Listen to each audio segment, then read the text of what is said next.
Okay, so why do I have the word citizenship in my title? Well, that's because there is no poop fairy. And what does doggy do have to do with citizenship? Well, as my family out in the audience will tell you, I'm a bit obsessed with my dogs.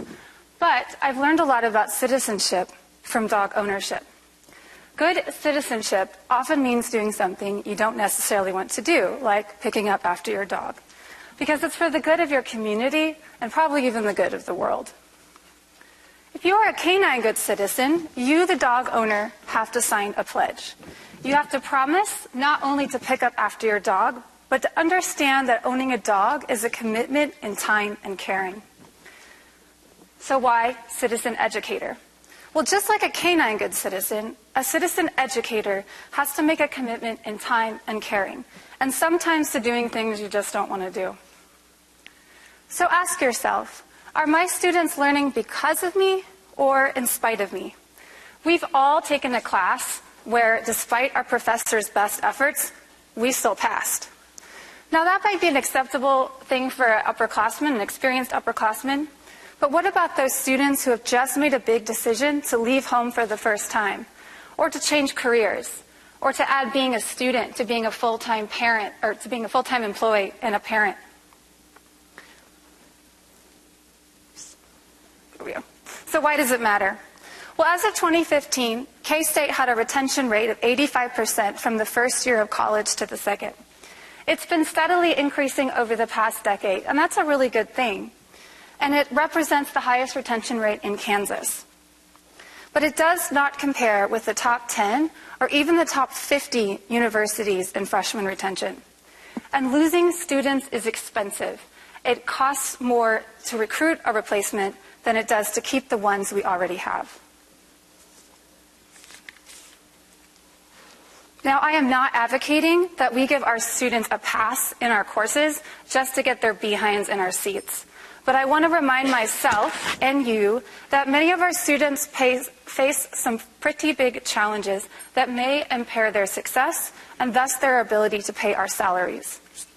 It's good citizenship to do our part to help them along that journey. And not to scare you, but you are the face of your department when you are the teacher of a large introductory course.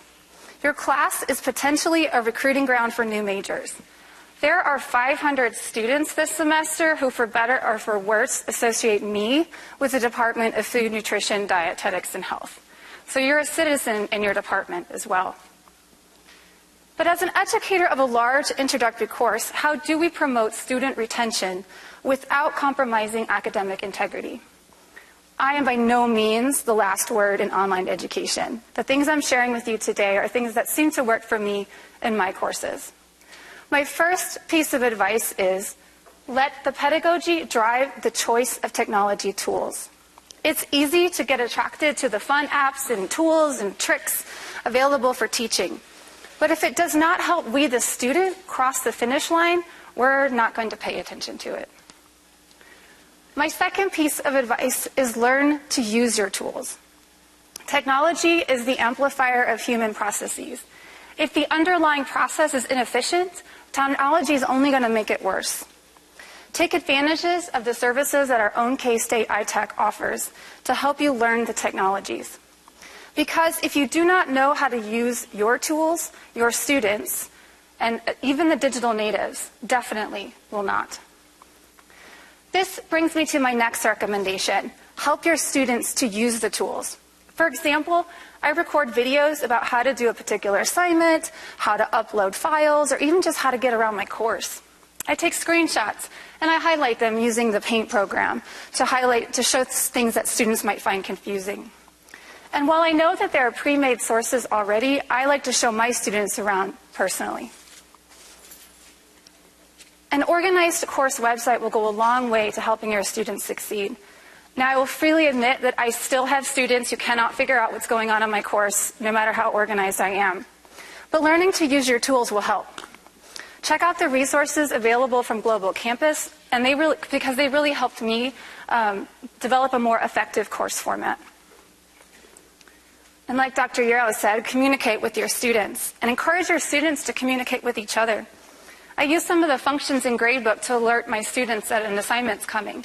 And while I know they really do need at some point to learn how to do that on their own, it goes back to that citizenship, doing a little extra to help them get through that first overwhelming year so they can gain the confidence they need to continue. Make your overwhelmingly large class feel smaller. You can make groups of students in Canvas and use them for discussions, for assignments, and other creative ways. Let them know their voices are heard. I do lots of extra credit surveys throughout the semester, and then I record a video of myself addressing both the things I like and don't like. And follow Dr. Yarrow's advice for creating a personal connection. That too will make your class seem smaller. Make your class accessible. This is something I am struggling with, but I put it in here because universal design is not only important, it's the law. And there are colleagues here on campus who are working to make accessibility easier for both students and educators. Which brings me to my next point. Beg, borrow, and steal from your colleagues. Okay, well, don't steal, sorry. But certainly beg and borrow. I get ideas from my own professors, I get ideas from my colleagues, and even from my students. And the seminars and workshops of the Teaching and Learning Center have been a huge help to me here. In a large introductory course, we are not just teaching students about the subject matter, we're teaching them about college in general. I often do not want to do it. I complain a lot, why is this my job too? But that's part of citizenship. There's no poop fairy, and there's no retention fairy. We have a responsibility to be good citizen educators at K-State. And I hope that you found at least one thing that you could use today, and you are more than welcome to contact me if you would like to continue the conversation. Thank you.